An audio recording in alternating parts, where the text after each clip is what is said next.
وَلَقَدْ يَسَّرْنَا الْقُرْآنَ لِلذِّكْرِ فَهَلْ مِن مُّدَّكِرٍ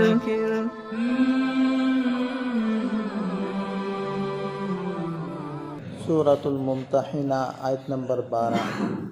اعوذ باللہ من الشیطان الرجیم، بسم اللہ الرحمن الرحیم۔ یا ایہا النبی اذا جاءک المؤمنات یبایعنک علی الا یشرکن باللہ شیئا ولا یسرقن ولا یزنین ولا یقتلن اولادہن ولا یأتین ببہتان یفترینہ بین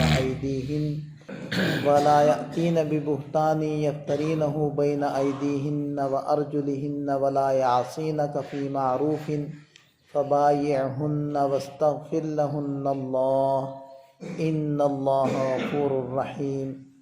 يا أيها الذين آمنوا لا تتولوا قوما غضب الله عليهم قد يئسوا من الآخرة كما يئس الكفار من أصحاب القبور۔ ان آیات میں نبی پاک صلی اللہ علیہ وسلم کا صحابیات سے، مؤمنات سے بیعت لینے کا تذکرہ ہے۔ ایک تو تھا امتحان لینا مہاجرات سے، یہ ایک الگ تھا، اور بیعت لینا ایک الگ عمل تھا۔ اگرچہ حضرت عائشہ صدیقہ رضی اللہ عنہا یہ فرماتی ہیں کہ وہ جو امتحان لینا تھا وہی بیعت لینا ہی تھا، لیکن ایک تفسیر کے مطابق یہ دونوں چیزیں الگ الگ تھیں۔ بہرحال جب مہاجرات وہ آئی ہیں مدینہ طیبہ تو ان سے ایک بیعت لینے کا سلسلہ آپ صلی اللہ علیہ وسلم نے شروع فرمایا، اور یہ صرف انہی مہاجرات سے ہی صرف بیعت نہیں لی گئی تھی، بلکہ جو قدیمات مؤمنات تھیں ان سے بھی بیعت لی گئی تھی۔ تو اس سے پتہ چلتا ہے کہ یہ بیعت لینا یہ بھی ایک سنت عمل ہے، اور مدینہ طیبہ کی طرف ہجرت سے پہلے نبی پاک صلی اللہ علیہ وسلم نے انصار سے 2 مرتبہ بیعت لی تھی۔ مکہ مکرمہ جب یہ حضرات حج کے لیے تشریف لاتے تھے تو 2 مرتبہ بیعت عقبہ اولا پہلی بیعت لی تھی، پھر بیعت عقبہ ثانیہ، اور جس کے اندر آپ علیہ السلام نے 12 نقیب یا 12 ذمہ دار متعین کیے تھے مدینہ طیبہ کے لیے۔ تو بہرحال یہ مستورات سے بیعت آپ علیہ السلام نے لینا شروع کی، اور جو مہاجرات تھیں نئی مومنات ان سے بھی بیعت لی، اور قدیمات سے بھی بیعت لی۔ دوسرا اس کے اندر جو سمجھنے والا امر ہے وہ یہ ہے کہ مردوں سے بیعت تو ایسے لی جاتی تھی کہ وہ نبی پاک صلی اللہ علیہ وسلم سے مصافحہ کرتے، یعنی آپ علیہ السلام کے ہاتھ پر ہاتھ رکھ کر پھر وہ بیعت کیا کرتے تھے۔ لیکن مستورات سے جو بیعت ہوتی تھی وہ ہاتھ ملا کر نہیں ہوتی تھی، بلکہ زبانی کلامی گفتگو کے ذریعے سے بیعت ہوتی تھی۔ حتیٰ کہ ایک صحابیہ نے یہ گزارش کی کہ آپ سے مصافحہ کرنا چاہتی ہیں یا آپ علیہ السلام مصافحہ کریں، تو نبی پاک صلی اللہ علیہ وسلم نے اس سے منع فرمایا۔ اور حضرت عائشہ صدیقہ رضی اللہ عنہا فرماتی ہیں کہ کبھی بھی نبی پاک صلی اللہ علیہ وسلم نے کسی غیر محرم عورت کو چھوا نہیں ہے۔ تو یہ کون سی آج کل بہت سارے وہ لوگ بیعت کر رہے ہوتے ہیں اور باقاعدہ عورتوں سے مصافحے کر رہے ہیں، اور بعض تو گلے بھی مل رہے ہیں، تو یہ سراسر غیر شرعی عمل۔ اسی طرح خاندانوں کے اندر، رشتہ داریوں کے اندر کزن آپس میں وہ مصافحہ کر رہے ہوتے ہیں کہ جی یہ تو کزن ہے، بھئی غیر محرم ہے، بھلے پھر کوئی بھی رشتہ ہو، ماموں زاد ہو، خالہ زاد ہو، کوئی بھی رشتہ ہو، لیکن جب غیر محرم ہے تو غیر محرم ہے۔ غیر محرم سے مصافحہ یا جسم کو چھونا یہ ہرگز جائز نہیں ہے۔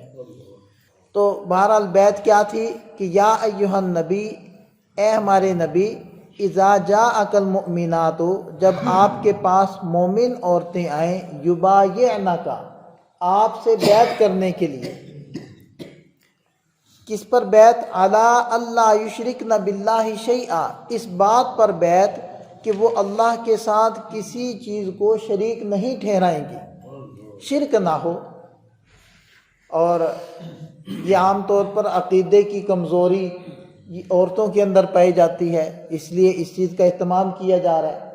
اچھا، مردوں سے جو بیعت لی جاتی تھی وہ اجمالی بیعت ہوتی تھی کہ اسلام اور جہاد کے اوپر بیعت، اور جو عورتوں سے بیعت لی گئی ہے وہ تفصیلی بیعت لی گئی ہے، جیسے کہ اس کے اندر تفصیل سے احکام آ رہے ہیں، لیکن یہ ابتدائی اسلام میں تھا، بعد میں مردوں سے بھی تفصیلی بیعت لی گئی ہے۔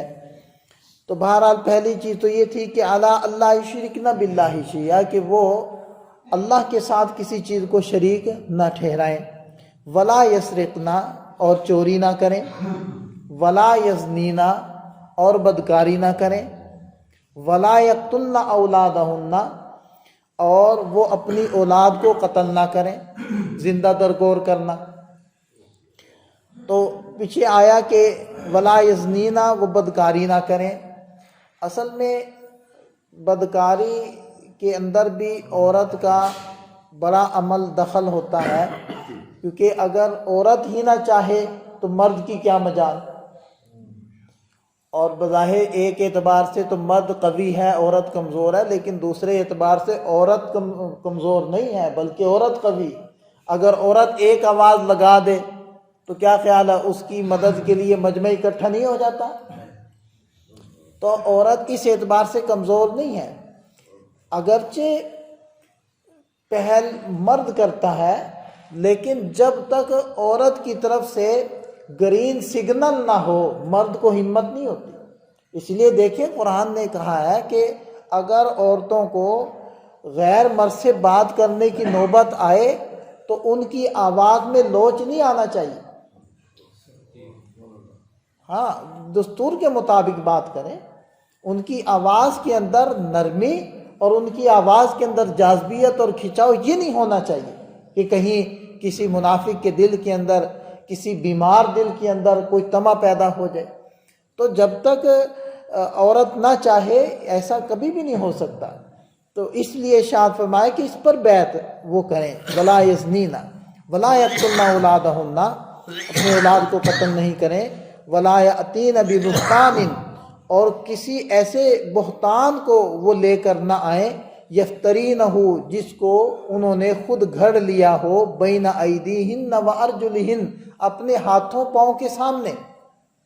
بہتان سے مراد کوئی بھی بہتان دوسرے پر لگانا، مثلا عورت یہ بہتان کسی پر لگا سکتی ہے کہ اس نے مجھ سے سیاہکاری کی ہے، مجھ سے زیادتی کی ہے، جنسی استحصال کیا ہے، اور کسی غیر مرد پر یہ تہمت ہو سکتی ہے، اور اپنے مرد پر تہمت اس طریقے سے ہو سکتی ہے کہ کسی سے بدکاری کر کے جو اولاد آئی ہے تو اس کو اپنے خاوند کی طرف منسوب کر دیا کہ یہ تو اس کی ہے۔ تو بہرحال یہ بھی توبہ کریں کہ اس بات پر بھی بیعت کریں کہ وہ کوئی ایسا بہتان گھڑ کر نہیں لائیں گی، اور اس کے اندر اضافہ کر دیا اپنے ہاتھوں پاؤں کے سامنے بہتان گھڑ لینا، کہ یہ اعضاء و جوارح انسان کے کل قیامت کے دن اس کی بدعملی کے اوپر گواہ بنے گا۔ اور دیکھیں کہ اگر کوئی تنہائی کے اندر کوئی بھی جھوٹ اور بہتان گھڑ رہا ہے تو اس کے ہاتھ پاؤں تو گواہ بن رہے ہیں اس کی اس حرکت کے اوپر، تو اس کے اپنا جسم اس کا گواہ اس کے خلاف۔ تو کوئی ایسا بہتان نہیں لائیں گی۔ ولا یعصینک فی معروف، یعنی اطاعت صرف نبی پاک صلی اللہ علیہ وسلم کی بھی نیکی اور دین کے کام میں کریں گی۔ حالانکہ کیا نبی پاک صلی اللہ علیہ وسلم سے یہ امید ہو سکتی تھی کہ آپ علیہ السلام غیر شرعی امر کا حکم دیں گے، غیر شرعی معاملے کا حکم دیں گے؟ یہ تو ہو ہی نہیں سکتا۔ نبی پاک صلی اللہ علیہ وسلم تو خود معصوم ہے، تو وہ کسی کو برائی کا یا خلاف شرع کا حکم کیسے کر سکتے ہیں؟ وہ ان کی اطاعت تو نیکی کے اندر ہی ہوگی اور نیکی ہی ہوگی۔ لیکن اس لفظ کو اہتمام کے ساتھ اس لیے ذکر فرما دیا کہ امت ساری سن لے کہ اگر کوئی آپ کا ماتحت ہے تو وہ آپ کی اطاعت صرف دین کے امر میں، نیکی کے امر میں کر سکتا ہے، نافرمانی والے امر میں وہ اطاعت نہیں کر سکتا، اس لیے کہ لا طاعت لمخلوق فی معصیت الخالق، جہاں رب کی نافرمانی آ جائے وہاں کسی مخلوق کی اطاعت نہیں ہوتی، چاہے وہ باپ ہو، چاہے وہ استاد ہو، چاہے وہ شیخ ہو، چاہے وہ آفیسر ہو بڑا، کوئی بھی ہو، اگر بیوی نے خاوند کی اطاعت کرنی ہے تو فی معروف ہی کرے گی، بس صرف نیکی میں، برائی کے اندر، گناہ کے اندر، رب کی نافرمانی کے اندر کسی کی اطاعت نہیں ہے۔ وہاں صرف اور صرف ہم نے نیکی کو فالو کرنا ہے، دین کو اور اسلام کو فالو کرنا ہے۔ اگر بڑے کی اطاعت کرنی ہے تو نیکی میں کرنی ہے۔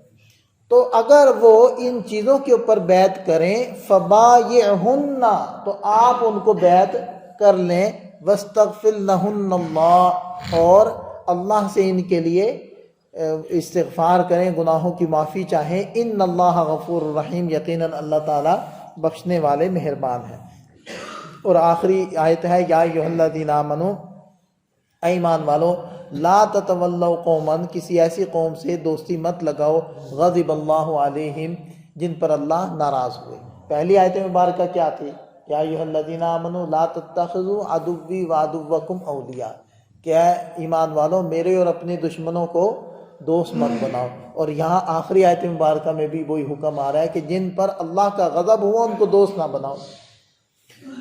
قد یئسوا من الآخرہ، اور یہ کفار تو آخرت سے ناامید ہو چکے ہیں، جیسے کہ کما یئس الکفار، جیسے کہ کفار من اصحاب القبور، اصحاب قبور سے، یعنی جو قبروں میں کافر مر کر دفن ہو چکے ہیں ان کے دوبارہ زندہ ہونے سے جیسے کفار نا امید ہو چکے ہیں، اسی طرح یہ لوگ آخرت سے بھی نا امید ہو چکے ہیں۔ ایک تفسیر تو یہ ہے۔ دوسری تفسیر یہ ہے کہ جیسے قبروں میں پڑے ہوئے کفار وہ رب کی رحمت سے یا جنت میں دخول سے نا امید ہو چکے ہیں، بدعملی سامنے آ گئی، قبر میں ابتدائی عذاب یا عذاب کی جھلکیاں تو شروع ہو چکی ہیں اور انہیں پتہ چل چکا ہے کہ ہمارے ساتھ ہونا کیا ہے، تو یہ لوگ رب کی رحمت سے مایوس ہو چکے، نا امید ہو چکے ہیں۔ اسی طرح جس قوم پر اللہ کا غضب نازل ہوا، یعنی جو نافرمان کفار مشرکین ہیں، یہ بھی اللہ سے اور قیامت کے دن سے اور اس دن کی پیشی سے مایوس ہیں، یعنی کہ ان کو کوئی ایمان یقین نہیں ہے ان کا کہ ہم نے رب کے سامنے پیش ہونا ہے۔ تو ایسی قوم سے دوستی مت لگاؤ۔ تو ہمیں ان آیات سے بہت سارے احکام ہمارے جو ہے وہ حاصل ہو گئے۔ ایک تو یہ ہے کہ ہم نے کسی غیر محرم سے ہاتھ نہیں چھونا، ان سے مصافحہ نہیں کرنا، اور کسی ایسی قوم سے ہم نے دوستی نہیں لگانی کہ جن کے اوپر اللہ ناراض ہے، جو اللہ کے نافرمان ہیں، ان سے دوستی نہیں لگانی، کیونکہ ان سے دوستی لگانا وہ گویا کہ ان کے اعمال اور افعال کو پسند کرنا ہے، کیونکہ المرء علی دین خلیلی، آدمی اپنے دوست کے دین پر ہوتا ہے۔ ہاں اگر کوئی دوستی اس لیول کی ہو کہ آدمی اس کو ہدایت پر لانا چاہتا ہے تو پھر ٹھیک ہے، لیکن وہ اس کے لیے آپ کے اندر بھی اتنی گرمائش ہونی چاہیے نا، اتنی مضبوطی ہونی چاہیے کہ آپ اس کے عقیدے کو اختیار نہیں کریں گے بلکہ اس کو اپنے نظریے کے اوپر اطاعت اور فرمانبرداری پر لے کر آئیں گے، پھر ٹھیک ہے، لیکن وہ بھی ایک حد تک ہو۔ دوستی اور قلبی محبت وہ صرف ایمان والوں سے ہوگی۔ اللہ تعالیٰ ہمیں سمجھ عطا فرمائے، عمل کی توفیق۔